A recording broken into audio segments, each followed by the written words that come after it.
Salam sukses. Berita baru kali ini saya akan mencoba menghadirkan perdebatan antara tiga tokoh senior, yaitu pakar hukum tata negara Margarito Kamis, Wakil Komandan Alpa Prabowo Gibran yaitu Frits Edward Siregar, dan satu orang aneh ini yang hopeful ingin meraih ambisi kekuasaan dengan sampai menjadi bagian dari pengadilan jalanan, yaitu juru bicara Anies Muhaimin, Refli Harun. Coba kita cek dulu videonya.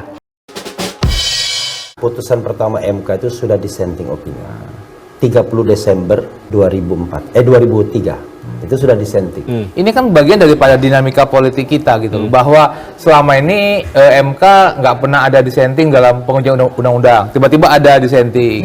Dinamika politik yang muncul itu juga berhubungan dengan dinamika hukum yang muncul, termasuk adanya perbedaan pendapat dalam putusan Mahkamah Konstitusi. Itu sebabnya saya bilang sudahlah, nggak usah dipikir itu yang dissenting substansial. Coba anda pikir ya. Jadi kalau kita kaitkan dengan dalil 02 ahli-ahlinya terpatahkan kalau bahwa MK hanya angka-angka. Cuma saya mengatakan MK tidak tuntas di hukum acaranya. Untuk mengatakan bahwa dirinya tidak hanya ngomong soal angka, akhirnya kan Mahkamah masuk kepada dalil-dalil yang bersifat kualitatif. Meskipun kemudian dari topik-topik yang didalilkan oleh 01 dan 03 Mahkamah menemukan bahwa itu tidak sesuai, itu kan kembali kepada proses pembuktian dan standing Mahkamah dalam melihat sebuah persoalan. Pasal 24C ayat 1, Mahkamah Konstitusi memeriksa dan memutus perkara pada tingkat pertama dan terakhir dan seterusnya gitu ya. Pada tingkat pertama dan terakhir. Padahal putusan itu sangat boleh jadi kita nggak suka karena mungkin fakta yang ditaruh di dalamnya tidak tepat misalnya, atau analisis yang ada di dalam putusan itu tidak tepat. Tapi begitu dia putus, final, mengikat. Kalau dia mau bersifat kualitatif, jangan dilakukan pembatasan rigid. Kan rigid sekali. Pembatasan dari saksi-saksi atau saksi dan ahli hanya dibatasi 19 dan dikasih waktu 1 hari. Hukum acaranya 14 hari kerja. Bagaimana Anda mau menilai hal-hal yang kualitatif substantif dengan pembatasan yang begitu ketat? Dan kalaunya saya melihat bahwa putusan Mahkamah Konstitusi ini memiliki progresivitasnya tersendiri. Misalnya kan selama ini saya misalnya mengatakan bahwa kompetensi absolut itu harusnya soal hasil misalnya, tapi kan kemudian Mahkamah masuk kepada bukan sekedar kuantitatif tapi juga kualitatif. Kan? Dan itu kan dijelaskan pada bagian awal pada soal terkait dengan eksepsi. Final dan mengikat. Final. Pertama dan terakhir orang sebut dan final. Lalu mengikat kita. Lalu apa? Padahal Anda tidak setuju dengan putusan itu. Tapi sistem tidak menyediakan cara untuk mengoreksi. Bukankah itu maknanya adalah keadilan formil yang dianut di dalam Undang-Undang Dasar? Kecuali ya, Anda melakukan pendekatan seperti Hakim Saldi Isra. Jadi pendekatan Hakim Saldi Isra yang bisa kita pahami adalah dia mengatakan bahwa sidang itu adalah dalam rangka untuk meyakinkan hakim. Karena itu yang paling penting. Kalau soal fenomena misalnya apakah bansos atau terjadi atau tidak, itu kan sudah common knowledge. Itu adalah pengetahuan umum yang tidak perlu dibuktikan lagi. Kalau tidak ada, Anda bilang tidak ada, terus mau apa? Mau kenapa? Sistem tidak menyediakan cara, sekali berulang-ulang saya bilang, sistem kita, Undang-Undang Dasar kita tidak menyediakan cara untuk mengoreksi hal-hal yang Anda anggap misalnya tidak masuk akal, tidak adil, atau apapun namanya itu deh. Sistem tidak memberikan. Cuman hakim perlu diyakinkan bahwa bansos itu merusak sendi-sendi pemilu yang luber dan jurdil. Kan itu soalnya. Keterlibatan aparat itu sudah menjadi pengetahuan umum. Bullshit kalau kita mengatakan aparat tidak terlibat. Kamu mau suka, tadi kamu bilang tuh, kamu mau suka itu karena kamu lihat, loh ada fakta begini kok nggak dipertimbangkan, kok faktanya begini, kok hukumnya begini, bagaimana nih kacau di Mahkamah Konstitusi? Tapi undang-undang bilang tidak bisa. Formil apa bukan? Formil. Begitu. Jadi kalau Saldi bilang begitu, ubah Undang-Undang Dasar. Hanya MK itu kan pembulatan.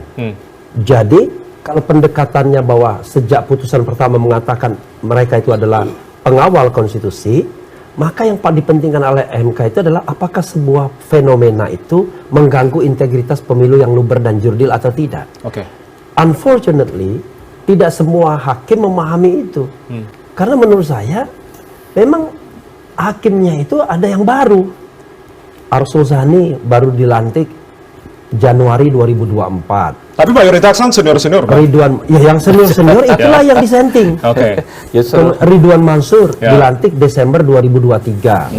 Iya. Yang paling senior itu Anwar Usman, nggak ikut, Nggak ikut. ya kan? Nomor 2 senior itu Arif Hidayat. Ya. Nomor 3 senior Soehartoyo, yang kita anggap udah paham juga mengenai pendekatan MK itu. Yang keempat Saldi Isra, yang kelima Eni.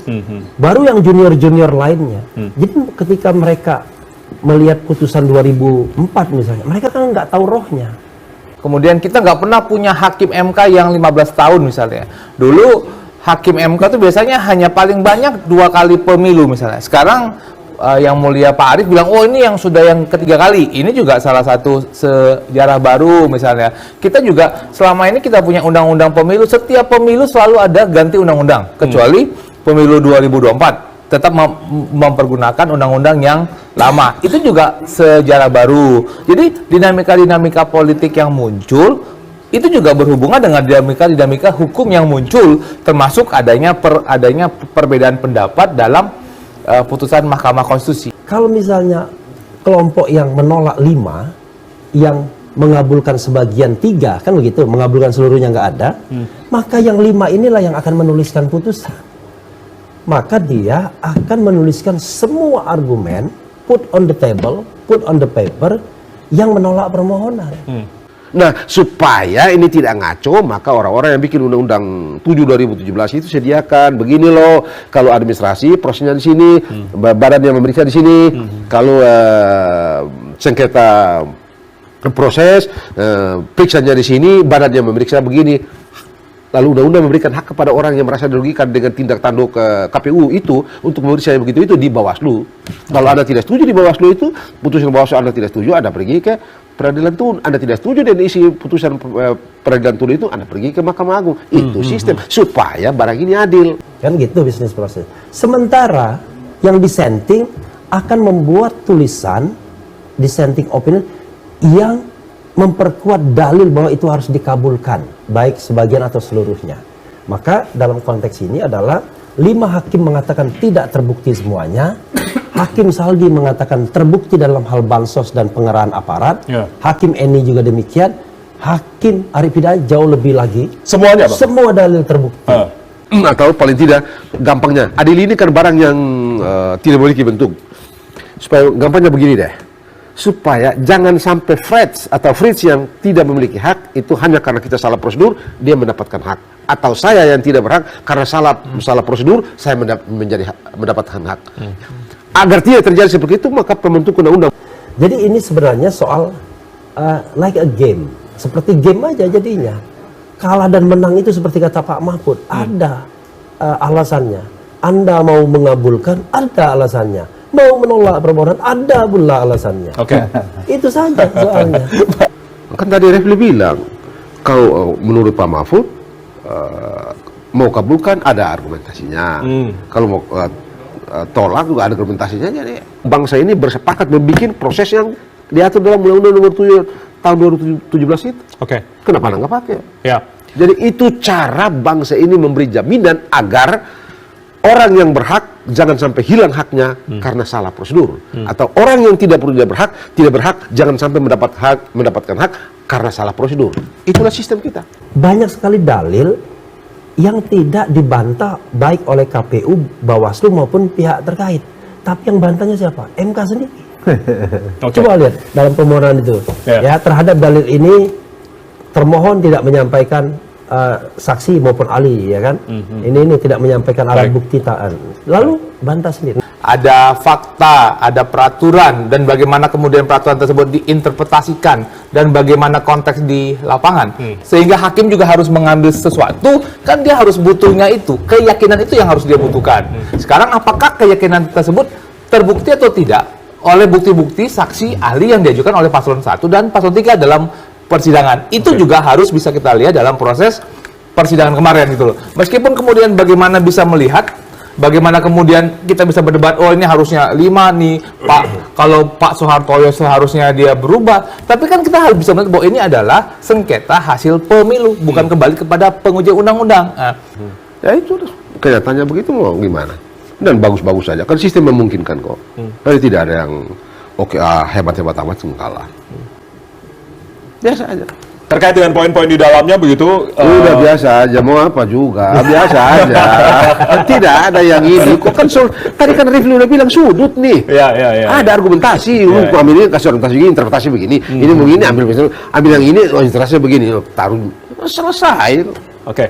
Nanti nggak ada yang ini. Ya. Perbaikan pasti perbaikan. Tadi kan saya bilang, Fritz yang bilang ya, setiap kali kita itu pemilu, undang-undang pemilu biasa diubah. Ini kali yang tidak, itu juga masalah baru juga. Begitu kan, jadi biasa aja. Itulah debat argumentasi di mana memang benar bahwa apa yang dijadikan dalil-dalil oleh Rifli Harun dalam berargumen memang lemah, sehingga dengan mudah sekali dipatahkan oleh para hukum tata negara Margarito Kamis. Oleh pakar hukum tata negara Margarito Kamis dan Wakil Komandan Alfa Prabowo Gibran Fritz Edward Siregar. Perdebatan ini berawal dari hasil keputusan Mahkamah Konstitusi soal sengketa hasil Pilpres 2024 lalu yang setelah dibacakan dan menyatakan bahwa MK menolak seluruh permohonan yang diajukan oleh permohon, yaitu dari kubu Anies Muhaimin dan kubu Ganjar Mahfud. Walaupun terjadi dissenting opinion dari 3 hakim konstitusi, tetapi masih ada 5 hakim konstitusi lainnya yang menolak, sehingga ini dijadikan menjadi satu kesimpulan yang berakhir dengan hasil penolakan terhadap permohonan yang diajukan oleh pemohon kubu Anies Muhaimin dan kubu Ganjar Mahfud. Dari sinilah kubu Anies Muhaimin dan kubu Ganjar Mahfud sebenarnya tambah galau, masih belum bisa menerima keputusan hasil MK ini, sehingga kubu Anies Muhaimin dan kubu Ganjar Mahfud masih tetap konsisten untuk mengambil langkah-langkah yang selalu bersifat kontroversial, bahkan menyerang. Rifli mengawali pernyataan dengan mempertahankan kebenarannya bahwa hasil MK ada dissenting opinion dan seharusnya ada pemilihan suara ulang yang dilakukan di provinsi-provinsi tertentu yang melakukan kecurangan di dalam pemilu. Tetapi soal dissenting opinion ini langsung direspon balik oleh Fritz Edward dengan mengatakan bahwa dissenting opinion itu merupakan bagian dari dinamika politik, di mana dinamika politik yang muncul juga tentunya akan berkorelasi dengan adanya dinamika hukum yang muncul juga, termasuk dengan adanya perbedaan-perbedaan pendapat atau dissenting opinion yang ada di antara para hakim konstitusi di MK. Hal ini berbeda dengan tanggapan dari Bung Margarito Kamis yang mengatakan bahwa kita seharusnya tidak usah lagi berpikir adanya perbedaan-perbedaan atau dissenting opinion ini, karena suka atau tidak suka keputusan MK itu sudah final dan mengikat. Jadi ini sudah selesai. Nah, menurut saya kesimpulannya dari narasi perdebatan ini adalah bahwa karena hasil dari keputusan Mahkamah Konstitusi soal sengketa Pilpres yang menyatakan bahwa MK menolak secara keseluruhan permohonan yang diajukan oleh pemohon, yaitu dari kubu Anies Muhaimin dan kubu Ganjar Mahfud, sudah selesai. Karena keputusan MK ini final dan mengikat, maka saran saya untuk Rifli Harun sebaiknya harus bisa melepaskan harapan-harapan terhadap ambisi-ambisinya untuk menjadi bagian dari kekuasaan dan kembali untuk menjadi orang yang objektif dalam menyalurkan aspirasi-aspirasi politiknya. Demikianlah kutipan singkat dari isi video ini. Terima kasih dan salam sukses.